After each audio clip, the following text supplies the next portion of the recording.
CTV News with Stefanie Masotti. Good evening and thank you for joining us. A busy night at Kingsville Council with the town asked to confront a very disturbing claim from the Jack Miner Migratory Bird Sanctuary. CTV's Travis Fortnum monitoring the meeting for us tonight. So Travis, the allegations have the sanctuary pushing for more safety enhancements. Can you break this down? Yeah, it's all about a push to slow drivers down outside of one of Kingsville's best known attractions. This after the sanctuary told council tonight some motorists may actually be hitting geese on purpose. The sanctuary says it's not just about protecting the birds, it's worried about the thousands of people who visit every year. While we are grateful that no serious collision involving a pedestrian has occurred, relying on luck is not a sound strategy. The nearly 450-acre sanctuary is home to wetlands, forests, and grasslands, with Canada geese regularly crossing Road 3 west between habitats. Staff say 7 to 10 geese are killed along the stretch in an average year, sometimes more. And each banded bird loss can also mean lost scientific data. Staff say they've even witnessed drivers appear to accelerate towards the birds, seemingly to collect their distinctive bands. The bird bands that I have with me tonight that I'll just put on display right here.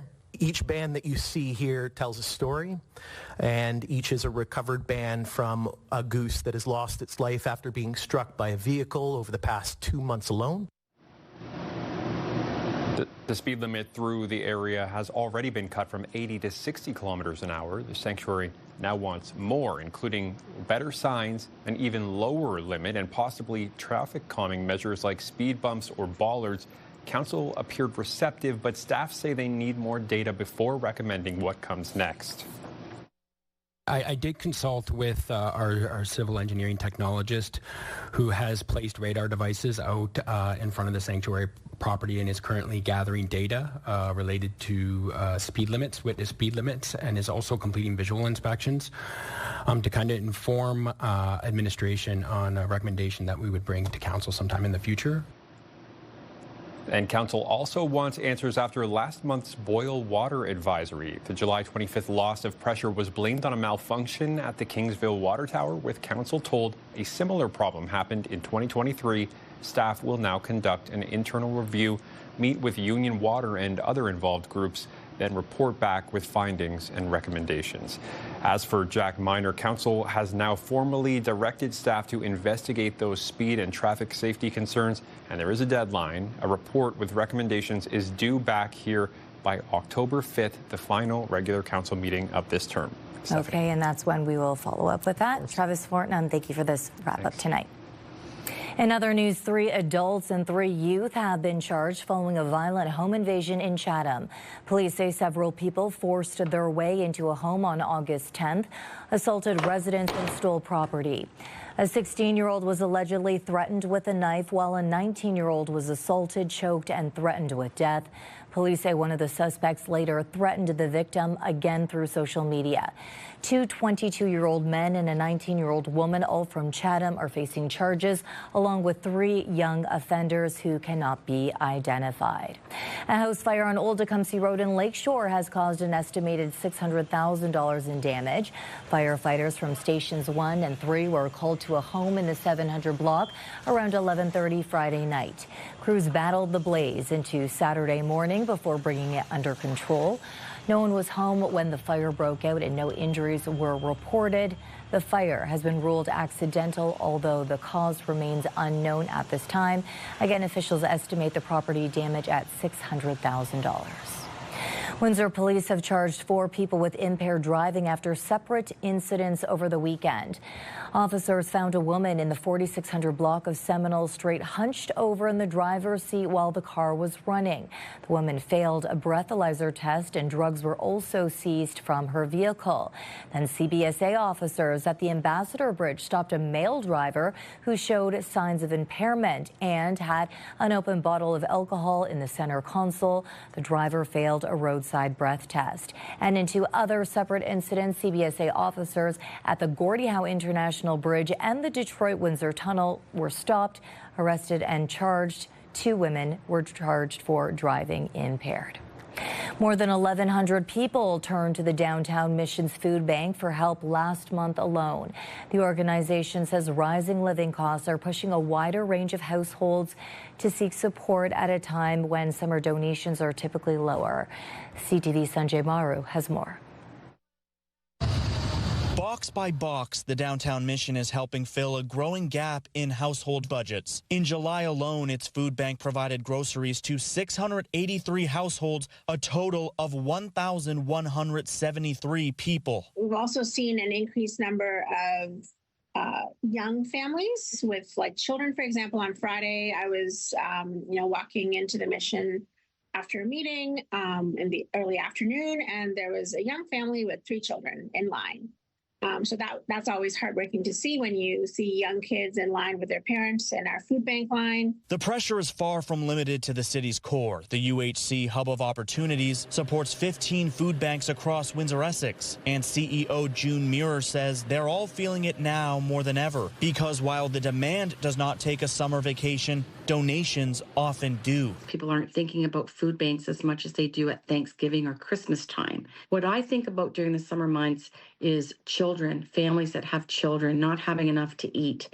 That bothers me. The UHC distributes about 300 food hampers each day it operates, and when fully stocked, they contain enough food to help a household through several days. But as demand climbs and summer weather continues, keeping them complete is becoming more difficult. Sometimes we don't have all what we need to put in a hamper, and when I speak about a hamper, it's filled with 3 days worth of food items. So, breakfast, lunch, and supper. And so sometimes we don't have the meat, or we might not have the... Back at the Downtown Mission, officials say their greatest needs right now include pasta, cereal, and canned protein. But for anyone who has never donated before, helping can be as simple as skipping one morning coffee and donating what you would have spent. We do what we can through our food bank, through donations. It's purely running on donations. We do not get any funding for it. Sanjay Maru, CTV News. A new long-term care home is being proposed for Windsor's Ward 3. Berkshire Care Centre hopes to build a 224-bed, 4-story facility on Hannah Street, just east of Howard Avenue, replacing its aging home at University Avenue West and Dougal Avenue. Residents raised concerns about parking, noise, and density at a public meeting last week. But Ward 3 councillor Ronaldo Agostino says most questions were addressed, and he believes the project is a good fit for the neighborhood. He says the new site offers better access to transit, existing medical services, and more parking for visitors. The proposal still needs city approval. Written submissions are being accepted by the developer until Wednesday. Agostino hopes the application reaches committee before the end of the current council term, with construction potentially beginning next year. An iconic part of Windsor's waterfront is finally set to make its return after being gone for 3 years. Work is about to begin to reinstall the Peace Fountain at Coventry Gardens, bringing a familiar sight back to the city's shoreline. Here's Bob Belichico. Hey, is this the first sign that the Charles Brooks Memorial Peace Fountain is coming back?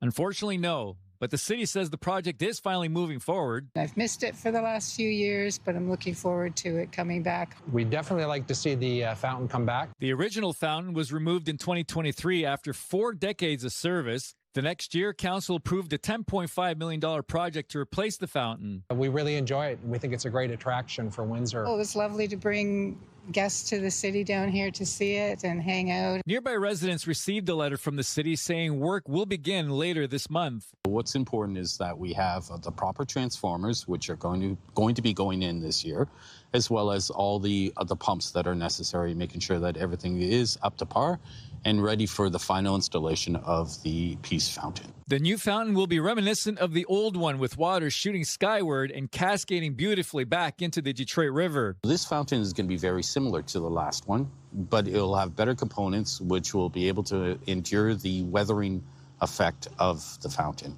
Mayor Yanni expects reduced maintenance costs for a fountain he suspects will endure for between 30 to 50 years.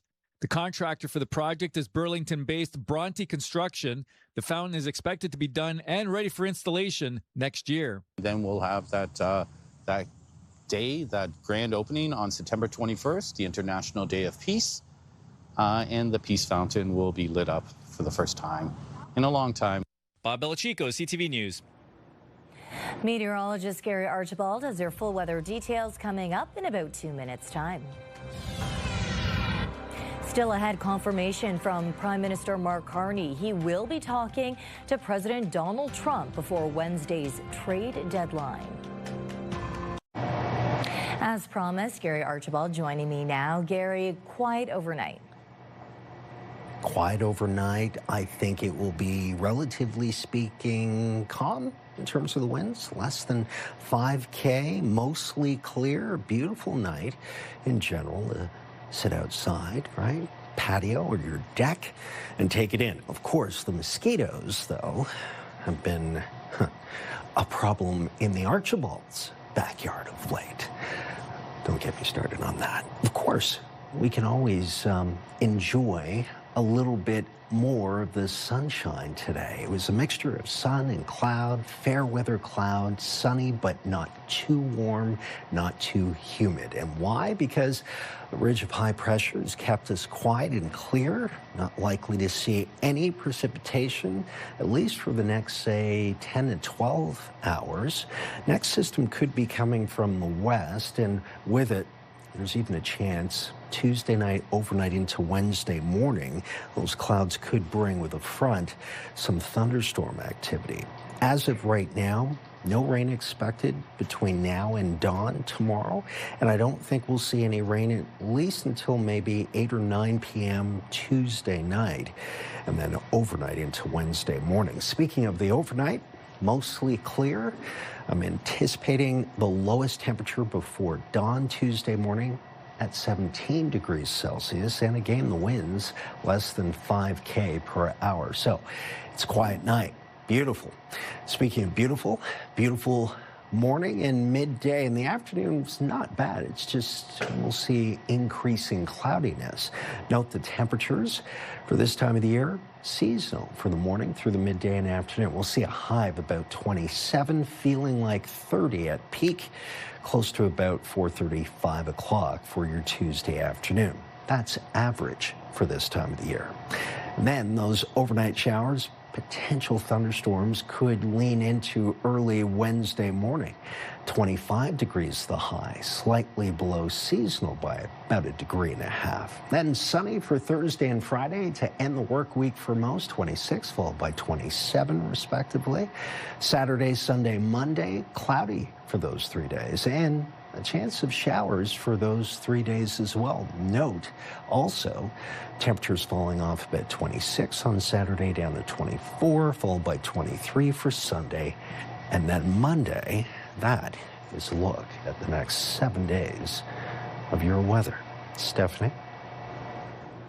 We're now less than 48 hours until proposed new U.S. tariffs will be imposed on a variety of Canadian products, unless a deal is reached between the two countries. Today, Prime Minister Mark Carney said he will be talking to Donald Trump before Wednesday's deadline. CTV News senior political correspondent Michael Couture has the latest from Washington. How are talks going with Canada? Trade talks went to a new level and a new location today. Hi, Minister. Hi, Minister. How close are you to Canadian and American trade representatives took negotiations to the office of Howard Lutnick, and the U.S. Commerce Secretary sat in on the 1 hour and 45-minute long meeting. It's the longest the two sides have negotiated since talks intensified over the last 2 weeks. Ambassador Beer, is there a deal with Canada? When the two sides emerged, it was clear there's more left to do. We're going to continue working. Our job is not yet done. Thank you. How do you feel it's going, Minister? What's the biggest sticking point, Minister? A part of that work could be done by Prime Minister Mark Carney, who said he intends to speak with U.S. President Donald Trump at this stage of the negotiations, which he's described as delicate and intense. Frankly, we'll have opportunities over the next 48 hours to discuss in more detail as the negotiations go forward, and I think that's the best forum. Canadian officials tell CTV News the relief on sectoral tariffs being offered by the U.S. doesn't go far enough.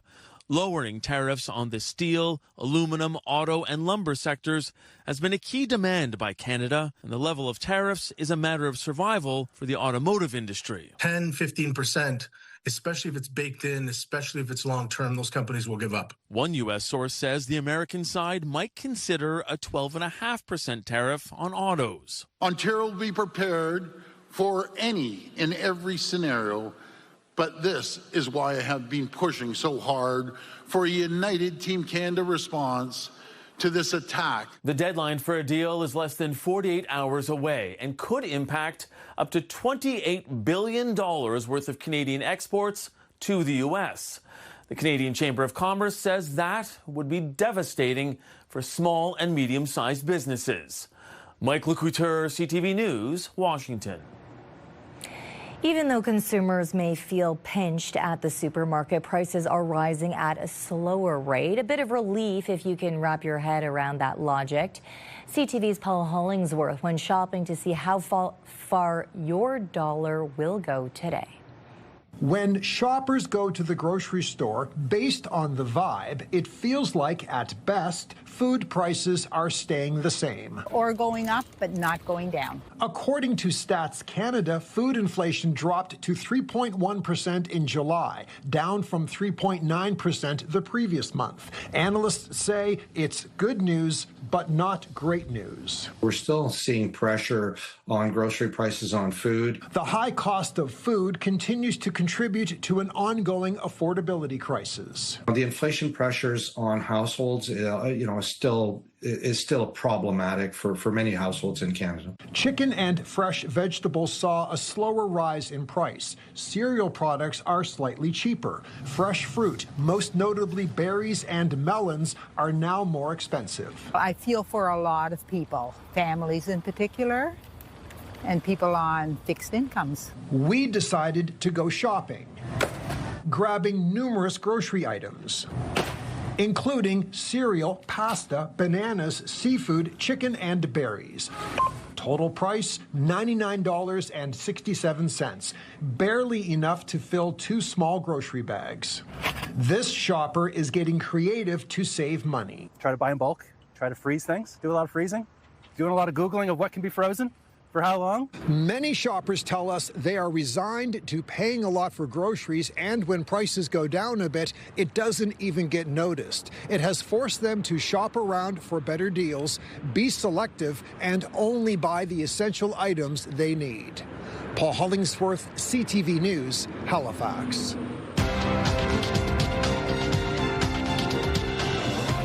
In Toronto, the TSLS lost 62 points. In New York, the Dow fell 273. The Nasdaq dropped 84. The Canadian dollar is up 0.05 today. On commodity markets, gold gained more than $36 an ounce, and oil fell $2 a barrel. Police in southwestern Ontario are warning about the risks of smart trackers. They're meant to help people quickly locate missing belongings, but as Alexandra Hollick reports, they can also be used for far more nefarious purposes. Whether they're attached to your keys or stored in your suitcase, smart trackers are designed to find your belongings in seconds. But in the wrong hands, they can be used for something far more sinister. As a stalking device, by putting it in someone's purse or in their jacket or in a vehicle, and then tracking the motions of that individual. The device is easy to get and doesn't cost much, but police warn it could put someone's privacy and safety at risk. We could see it in criminal harassment cases where perhaps intimate partner violence may be an issue, or any type of person-on-person crime. It could be used in a situation where maybe a vehicle is being tracked to see when it's being unoccupied as an opportunity. This is one example of just how small these smart tracking devices can be, and drivers are urged to check their vehicles for unknown tags regularly. This tracker could be found in here, behind here, in here, or under here. When people are putting these things into a vehicle, they're not there for a long amount of time. They kind of want to be in and out quickly. So that's why it's anywhere that's quick accessible, but also hidden at the same time. Sometimes your phone will notify you if an unknown tracker is nearby. As for where you can be tracked, geography doesn't really matter. That tag, wherever it is, if it's placed on you, it can essentially follow you around the world. If you do come across a tag, don't panic and don't touch it. Pull over somewhere safe, somewhere well lit, somewhere where there's lots of people, and notify the police. There could be information on there, or depending on where it was located, it helps the investigation. A smart solution to try and stop bad actors in their tracks. Alexandra Hollick, CTV News, Kitchener. Vitamin K is an essential and natural substance helping prevent dangerous bleeding in newborns, but doctors are warning about a growing trend of parents refusing the routine injection. CTV's Heather right now on the data and what doctors say is a dangerous decision. Do you believe that babies have a vitamin K deficiency? Slick videos like this one are all over the internet explaining to parents the alleged risks associated with the vitamin K shot. This is interference with long-term consequences they never talk about. Doctors say this type of misinformation is leading to an increase in parents refusing the shot, which is given to babies right after birth to help with blood clotting. The incidence seems to be increasing, which is why there's concerns. Dr. Eugene Ng is a neonatologist at Sunnybrook Hospital in Toronto and says because babies are born with a vitamin K deficiency, a shot of the nutrient is given to prevent a rare but potentially life-threatening condition known as vitamin K deficiency bleeding, which can lead to brain bleeds and long-term brain damage. Late vitamin K deficiency bleeding is associated with a 3 times higher risk of intracranial hemorrhages, meaning that it's bleeding into the brain. And bleeding into the brain is a severe complication. Those opposed to the vitamin K shot list a host of reasons why, including concerns about ingredients, preservatives, and debunked links to leukemia. This is a well-established, much-needed, very routine biomedical procedure. Timothy Caulfield is a professor at the University of Alberta and says parents who refuse the vitamin K shot are also less likely to vaccinate their children. He says both are examples of the power of health misinformation. That sort of personal, urgent message from an influencer that you might relate to can be more persuasive than the authoritative voice that's expressing what the science actually says. It's hard to know just how many Canadian parents are declining this shot, but a new study from Sweden found from 2006 to 2021, the refusal rate more than doubled. Doctors say there is an oral alternative for any parents who are hesitant to give their babies a shot. Heather Wright, CTV News, Toronto. Discussion here at Windsor City Hall. Windsor's top stories. A major project is about to get underway. Breaking news alerts. Severe weather is a possibility. And watch live. Good evening and thank you for joining us. Download the CTV News app.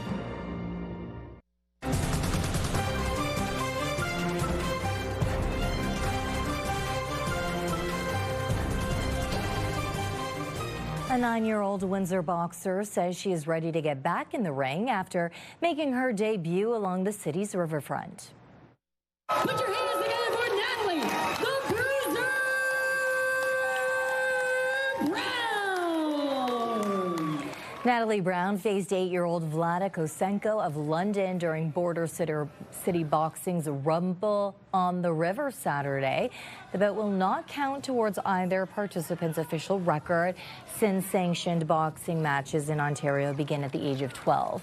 Brown has trained for 2 years, visiting the Border City Boxing Gym 6 days a week. She came out swinging in her debut and said afterwards she hopes the sport remains part of her future for years to come. Boxing is kind of like the gym I go to. It's kind of like my home, and all the people are there like my siblings. We're that close, so it's kind of like my second family. I hope this can be my future for a while. Calling all Pickle people, Amherstburg is getting a festival dedicated to the tangy treat. There's not a festival like this anywhere this side of Toronto. We're the only one in southwestern Ontario. We're the first one in southwestern Ontario. And we grow these in fields everywhere. So we should celebrate them as well.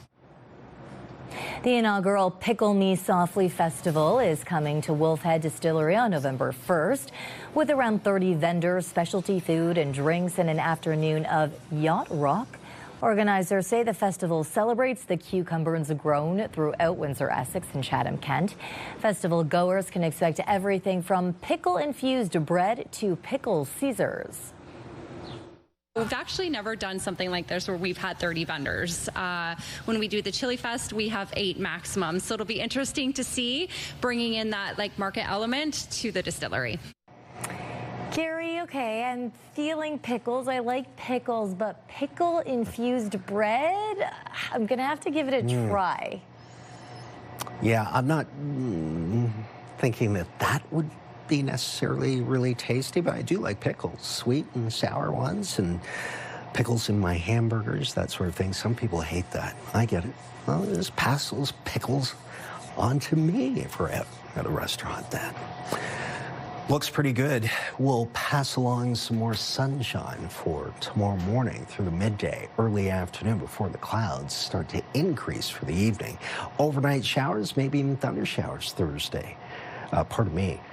Tuesday night into early Wednesday morning. And then Thursday, Friday, clearing, sunny, mid to upper 20s possible, and then showery, cloudy, Saturday, Sunday, Monday. And the trend over those 3 days is cooling temperatures.